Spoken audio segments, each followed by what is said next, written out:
What's going on, guys? It's AKingsCreation again, bringing you guys back another video. Now, today we're going to be talking about where wins meet. A lot of people in my community know I've been playing this game behind the scenes, and I've been putting in a lot of hours. I'm pretty much around 50 hours right now between PC and PS5. Now, if you guys want a settings video on a PC and the PS5, let me know and I will provide my settings for you.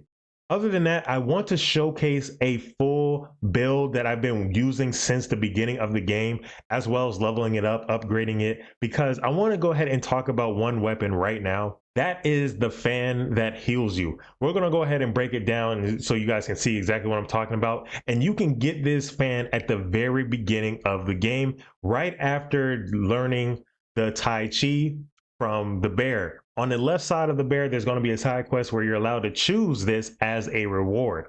So without further ado, let's go ahead and break down the build and showcase how well it performs against high tier bosses. Okay, so this is the fan that we're going to talk about today. It's called a Panacea Fan, and it's a healing weapon. Now, I honestly believe this is absolutely S+ tier best weapon in the game for healing at the very beginning stage of the game, all the way up to maybe 50 to 100 hours. I have not switched away from this because it just heals me so much. It's ridiculous. I hope they never nerf it. All right, so let's go ahead and talk about its abilities. So we got the first one here at the very top of your wheel. It is called Special Skill, Light Dust After Morning Rain. Cooldown is 0.2 seconds. Wave the fan to release a stream of water consuming 50 dewdrop to apply a healing effect for 6 seconds to yourself and the ally within the lowest HP, restoring a moderate amount of HP over time. If a nearby ally is seriously injured and perception skill is not on cooldown, the skill will switch to perception skill. Now, this is very important to have. You got to have a healing ability when you're running raids or with a team, because somebody got to heal somebody. So if you want to be that person to heal, this is the weapon for you. Or if you're solo like I am, I've been playing all of my hours solo, completely just trying to understand the game. I have been using this weapon a lot to survive a lot of high tier boss fights. Okay, so let's go ahead and move on to the perception skill so you guys understand what that is. Resurrection. Cooldown is 30 seconds. When a teammate is seriously injured, you can use this skill to consume dewdrop and revive them. If the selected teammate is incapacitated, they will be revived. If not, the nearest defeated teammate will be revived instead. You may also use the team panel to quickly choose a teammate to revive. The more dewdrop consumed, the more HP the revived teammate will recover. So this is huge to definitely have in your back pocket. All right, so next up, this is my favorite skill to use for this weapon. I use it a lot, especially when I want to swap back to my DPS weapon. I'm just sitting in this cloud burst healing. Okay, so let's go ahead and talk about it. So cloud burst healing, cooldown is 20 seconds, generates 20 dew upon use, summons a water clone at the target location, which heals all nearby allies once per second. Restoring a small amount of HP, the clone lasts for 7 seconds. So imagine just standing in that healing cloud for 7 seconds while doing DPS damage. You're healing and doing DPS at the same time. I'm telling you, it's top tier weapon to have, especially at the very beginning. After casting, if your dew is full, you can trigger perception skill. So let's talk about its perception skill. Endless Cloud. Consume all stacks of dew to provide a large burst of healing to all allies within range. If Soul Shade Umbrella is equipped and the special skill Echoing Grow is not on cooldown, it will automatically trigger. Okay, so we're not using the umbrella with this, so we don't really have to worry about that for this build particularly. We will create more builds over time, but I just wanted to show you guys this weapon because I'm telling you it's top tier, and I highly recommend everyone have this in their arsenal.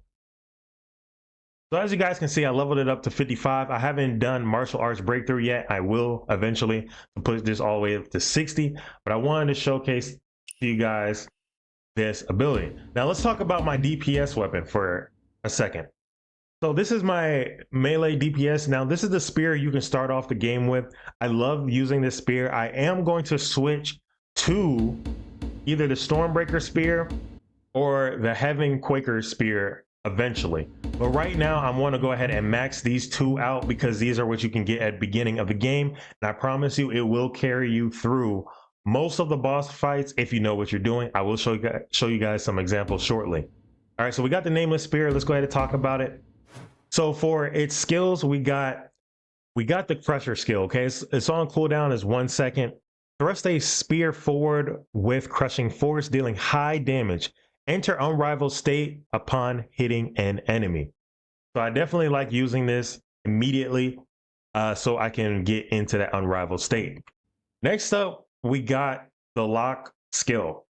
Its cooldown is 12 seconds. Immobilize the target for 2 seconds, dealing damage. Also restore 30 endurance and reduce endurance consumption by 10% for 5 seconds. And then I'm pairing this with the Inner Way, which also we're going to talk about right now. So this is currently level 54 right now. I haven't upgraded all the way, but those are my two weapons. So let's talk about my Inner Way. Now for Inner Way, we have Invigorated Warrior. This is an attack buff damage boost. It increases all damage and healing done by 5%. This effect is disabled for 5 seconds after being hit. Taking a hit also grants a cage effect, increasing all damage taken by 5%. Next up, we have Bitter Seasons. This is also another attack buff stacking that we're using. When dealing damage, there is a 10% chance to apply a poison effect for 5 seconds. So we want that extra dot damage over time. Dealing damage once per second. The poison reduces target's physical defense by 0.6% for 10 seconds, stacking up to 5 times. Duration refreshed upon stacking. This is definitely key if you want additional DPS and you want to reduce the physical defense of the boss. Next, we have the Divine Roulette. It's a counter buff damage boost. Upon a successful deflection, gain one of the following effects. Immortal Guidance increases the next skill's damage by 10%. Immortal Heart, the next skill is guaranteed to be a critical. Immortal Spirit, the next skill is guaranteed to be an affinity hit. The effects last 10 seconds and can only trigger once every 30 seconds. It applies to martial arts skills, perception skills, special skills, charge skills, and varied combos. The next up on the list we have is Mountain's Might. Now this is what is going to help our current DPS weapon, which is the spear, the no-name spear.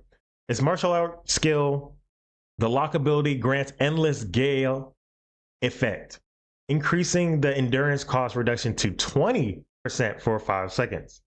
All right, so those are the 4 Inner Way abilities that we're using. I haven't fully, I don't know why I did that. I haven't fully upgraded them all the way yet, as you can see. I haven't acquired all of the resources for them, so these are all at their base level. Now the mythic skills I'm using are pretty standard. I'm pretty sure a lot of people are going to have these on their bar because this is how you introduce yourself to the game with these skills. You got Meridian Touch, Celestial Seas, Veil of Stillness, and Tai Chi. I don't really use these skills too much, but they are here if I ever need them. I'm not really going to talk about them, okay? Now we have Divine Counter as our passives and Star Shift as our passive. And currently right now we're using a 1,000-mile flight for our lightness skill. Okay, so that is the full build breakdown. I'm going to go ahead and show you guys some boss fights. I'll probably show you a couple boss fights and so you can see how each weapon works against high tier content. So without further ado, let's go ahead and get into some solo gameplay.